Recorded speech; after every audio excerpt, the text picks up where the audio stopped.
Samuel Beckett's Molloy stands as a significant example of his modernist theater of the absurd, despite not being a theatrical work. First published in French in 1951 and translated into English in 1955, the novel spans over 200 pages and follows two main characters across two chapters. The story begins with Molloy, the titular character, a bedridden vagrant who takes up residence in his absent mother's room. The opening paragraph of Chapter 1, which lasts only 2 pages compared to the subsequent 80-page chapter, establishes Molloy's mysterious situation. He is ill, writing for a man who collects his work each Sunday, and receiving back the previous week's writings covered in notes, though Molloy never bothers to read them. Molloy's reason for writing is to speak of the things that are left, say goodbyes, finish dying. He is motivated to find his mother, though he has no clear reason for doing so. This uncertainty is characteristic of Molloy's thought process, as he perpetually wavers between decisions without reaching any conclusions, unable to find objective grounds to choose one path over another. His actions are carried out without him understanding why. Molloy recounts his journey to his mother's room, much of it spent on his bicycle, which he never refers to as such. After being arrested for a minor offense involving the bicycle, Molloy is released and wanders from town to town, encountering people and places as arbitrary as his actions.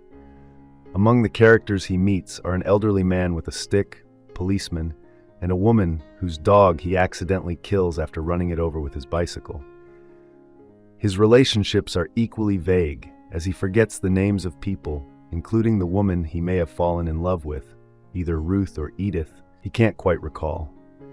This inability to provide concrete details or make definitive choices is not just a quirk of Molloy's character, but a reflection of absurdist theater, where comedy and absurdity intertwine with the notion that post-war life has lost its meaning, with no inherent purpose remaining.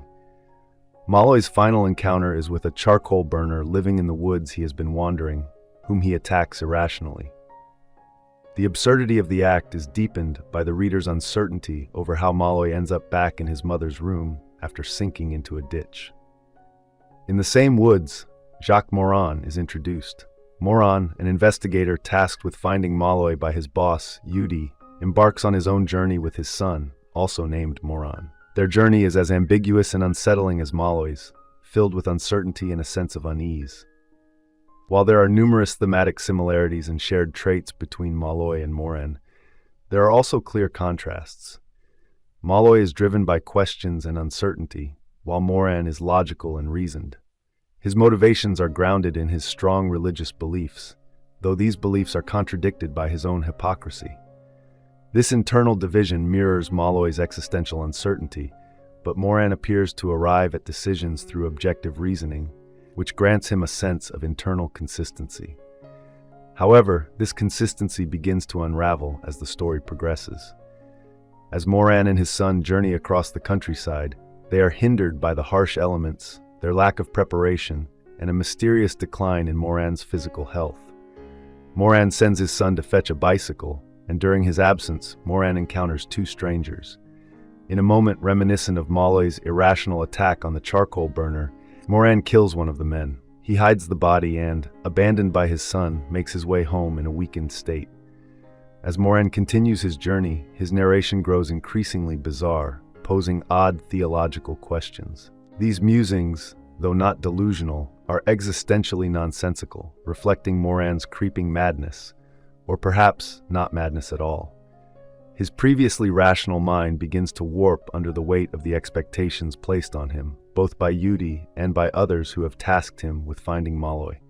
The absurdity of the manhunt dawns on him. He no longer understands why he must find Molloy or what he is supposed to do once he does. Moran's deteriorating body becomes less of a concern to him as he embraces the freedom found in surrendering to the meaninglessness of life. Upon returning home, Moran is seen using crutches, just as Molloy does at the beginning of the novel. Throughout much of Moran's section, a voice has been present on the periphery, guiding his actions. Moran claims that the voice instructs him to write a report, which marks the beginning of his descent into obedience to this voice. This suggests that Moran could be the origin of Molloy, or, in a broader existential sense, they may represent two facets of the same personality. Both men serve as allegories for the potential of human existence in a world devoid of meaning. A key tenet of absurdist theater is the exploration, in non-literal terms, of the belief that human existence has no inherent meaning or purpose, and the breakdown of communication that results from this. The juxtaposition of horrific, tragic imagery with dark, humorous dialogue is another hallmark of this genre, and it is characteristic of Beckett, who serves as the closing figure of modernist literature. Thank you for watching. If you enjoy this video, leave a like and subscribe.